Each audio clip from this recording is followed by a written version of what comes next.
तो ओम, क्वेश्चन ये है कि आंध्रा गवर्नमेंट ने लगभग 10 पब्लिक हॉस्पिटल्स को प्राइवेट एंटिटी, मतलब पब्लिक प्राइवेट एंटिटीज को दे दिया है। तो इससे हमारी गवर्नमेंट को किस तरीके से बेनिफिट हो सकता है या नुकसान होगा, क्या चीज़ें होंगी, आप इस पे क्या कहना चाहेंगे? जैसे इससे रिलेटेड और भी एक क्वेश्चन साथ ही साथ, अगर हेल्थ सेक्टर या एजुकेशन सेक्टर प्राइवेट सेक्टर को दे दिया जाए तो उससे कंट्री के डेवलपमेंट पे इफेक्ट पड़ेगा या नहीं, कैसा इफेक्ट, पॉजिटिव या नेगेटिव, कैसा सर पड़ेगा? पड़ेगा, क्योंकि तो सर पहले ये भी फैक्टर कंसिडर करना है कि एरिया जो है वो टियर 1 है कि टियर 3 है। सर टियर 3 में अगर प्राइवेट हॉस्पिटल होगा तो ऑफकोर्स सर उसमें एक्सपेंसेस ज़्यादा रहेंगे।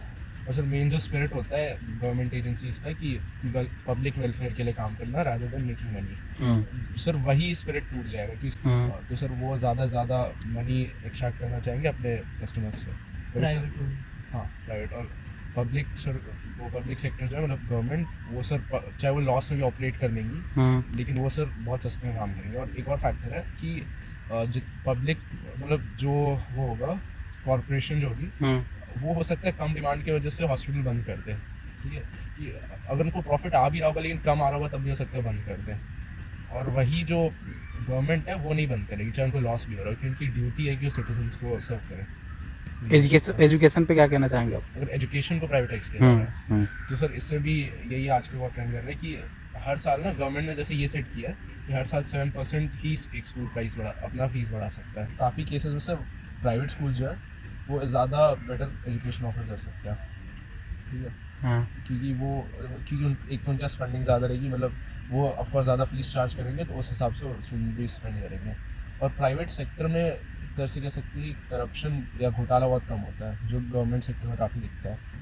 कि मान लीजिए sir mid day meal plan जो अभी आया है हाँ, तो सर बहुत सारे टियर 3 सिटीज़ में ऐसा होता है कि सामान खरीदते हैं, हाँ, उसके टीचर्स वो जाकर मार्केट में बेच देते हैं और बच्चों को खाना नहीं देते और जो पैसा मिलता है वो खुद रख लेते हैं। ऐसा हाँ। स्कूल बैग्स के भी साथ हो रहा है, नोटबुक्स जो गवर्नमेंट देती है उसके साथ भी तो हो रहा है। आपका ये मानना है कि प्राइवेट एंटिटी जब आएगी एजुकेशन सेक्टर में तो पब्लिक का बेनिफिट होगा, एजुकेशन को लेके बेनिफिट होगा, हाँ, ठीक है? उसका एक कौन है कि प्राइस बढ़ेगा, हाँ, ठीक है, लेकिन वही है परफेक्ट तो हो नहीं सकता, कुछ एक और एक कौन रहेगा। आप क्या कहना चाहते हो सार्थविक?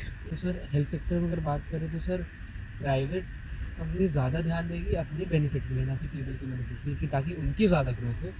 और सर एजुकेशन सेक्टर में अगर बात करें तो सर तब तो भी सेम ही होगा, वो अपना ज़्यादा ही करेगी सर। कभी मतलब सर ऐसा नहीं अच्छा नहीं चाहेगी, बट सर उतना कर ही नहीं पाएगी कभी। सर उनका मेन गोल जो होगा कंपनी में, तो कंपनी को एकदम टॉप पे पहुँचाने का, इनकम ना कि करना। हेल्थ सेक्टर उनको एकदम। जबकि सर एक कंट्री का अगर डेवलपमेंट देखा जाए कितना ज़्यादा है तो इन फैक्टर से निकलेंगे ना, हेल्थ फैक्टर्स कितना अच्छा है और एजुकेशन सेक्टर कितना अच्छा है, हेल्थ सेक्टर, ना कि कंपनी कितनी ग्रोथ है।